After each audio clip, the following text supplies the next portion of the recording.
No, I was just gonna do a generic question, like just in general. You guys are from Alabama, is that right? Yeah. Okay. And what brings you up here? Our dad got a new job. Oh, really? Yeah. And we were just driving around, and we saw this, and we're like, oh, that'd be quite nice, something different. So do you like Alabama better or Indiana? I like Alabama better. Why? There's just more to do, personally, but I'm thinking I'm starting to like Indiana a bit more, especially with the new bill that was passed yesterday. Which one? The Roe versus Wade. The Roe versus Wade. Oh, the Supreme Court overruling? Well, now you're barking on my territory because I love politics. So this is great. So you're happy it's overturned? No. I feel like it should be the woman's choice. It's her body, her choice. Okay. I feel like men and the state don't get to dictate what women should do with their bodies. Basically, guns have more rights than we do right now, and it's kind of like scary. Like, you're gonna loosen the gun law. Like, it's gonna be easier for people that already want to shoot up schools to shoot up schools. That's actually a false fallacy. Most law-abiding citizens are actually more prone to be defensive wielders and go through the legal hoops of getting a firearm rather than criminals that get firearms themselves. As to where a lot of, like you say, women have less rights than guns, but you need to have a permit to bring it into a federal building. You have to have a permit to bring it to a hospital. You can't take a gun in most places. Like, so if you're suggesting that guns have more rights than women, that's a wrong fallacy, I'm afraid. I feel like women should be able to decide whether or not they have an abortion. Right. I'm not against it by any means, but I'm more of a libertarian, so I believe having the states be choosing as a whole within the states is a better option than just a federal ban or federal go-ahead in general. Because the people of California have a different opinion than the people in, like, Indiana or West Virginia who are more Republican or conservative. And so for to be a more fairer representation of the people that live there, that makes it more akin and more easier across the times. I feel like the state shouldn't decide whether or not. I really... Like, if anything, they're just taking away the safe option. Like, yeah, because abortions are still going to go on whether it's banned or not, and it is criminalized now, but women are still going to find a way to have an abortion, and it may be the most dangerous way possible. Like, and I was raped last summer.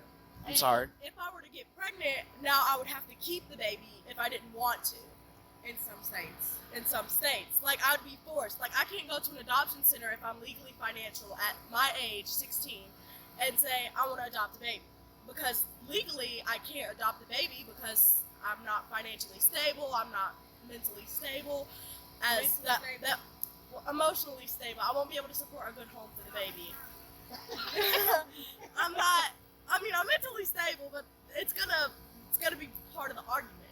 But you're telling me that I'm gonna be forced to have a baby from a person I didn't want?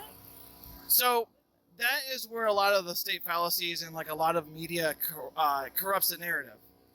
So a lot of the states that have banned abortion outright actually have provisions in there for rape, incest, and genetic mutations. And they don't talk about that. And that's a lot of the big ticket issues that have an issue with, because they're like, no, it's in the bill. You just got to read it. But nobody wants to read it. It's just a generalization of, this is going to be an abortion ban, it's just going to ban all of them outright and all the back alley abortion stuff. That's not how the bill is written. The bill is written, rape and incest and genetic mutations are exceptions, especially in all of the 13 states that have the trigger laws to ban abortion. I guess the better question is, where do you think life begins? When you find yourself. When you find yourself? Like life as in... Like for a baby. When do you believe life begins for a baby? When do you think it becomes a human? Well, when it becomes a human, when it has a heartbeat. When it has a heartbeat. So you're okay with the 6-week heartbeat bill? I'm not really too sure about that one because I didn't read up on that one. So essentially it's between 6 to 12 weeks.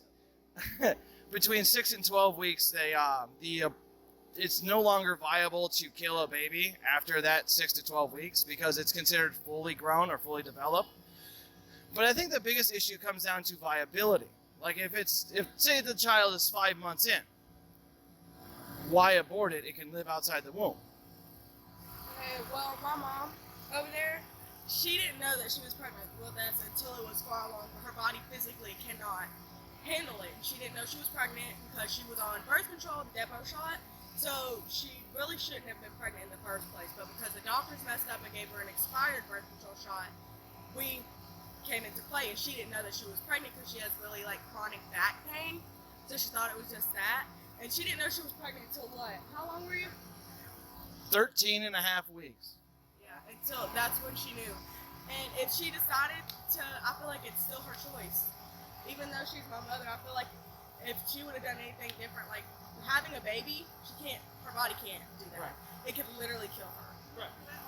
They denied me from pregnant with pregnant. I mean, I'm 40 years old. They said, so the doctor said, had I had these babies, it would have killed me. If you would have had those babies, they would have killed you? Okay. But they denied me abortion because I was too far along, and it would have been complicated because there were 3 babies still on my wrist. But had I carried them to term and it killed me, were the people that denied me an abortion be charged for murder? That denied you an abortion be charged with murder? That comes down to a different legal status because that's considered medical intervention, and that's kind of outside my realm of knowledge, but in retrospect, I think it would. Because a lot of abortions that are done are actually designed to save, I must reframe this. A lot of medical procedure abortions are done to save lives. However, I have an issue with abortion as contraceptive. And I think that's where a lot of people sit. Because, I mean, you know the game, you got to pay the price, right? So, I guess that's really where it comes down to is, do you believe consequences of your actions? I believe there are consequences to every action that you take, but anyway, it should still be up to the woman. It's her body. Okay, I'm going to throw a curveball to you. And I'm going to be very fair. This is a loaded question. Do you believe trans lives matter? Yes. So if you're killing an abortion baby, how do you know it's not trans? They don't even know if they're trans or not. But they're transing kids at 7 weeks. At 7 weeks. Colorado just passed a bill. You can start putting genetic modifications into a baby at 7 weeks. Like when they're still in the womb. After they're born. Oh. 7 weeks after they're born. You can start giving them genetic hormones to switch their genders. The baby can't even talk for themselves yet. But how do you know that? They're 7 weeks old. No baby can talk at 7 weeks old. That's why it's a loaded question.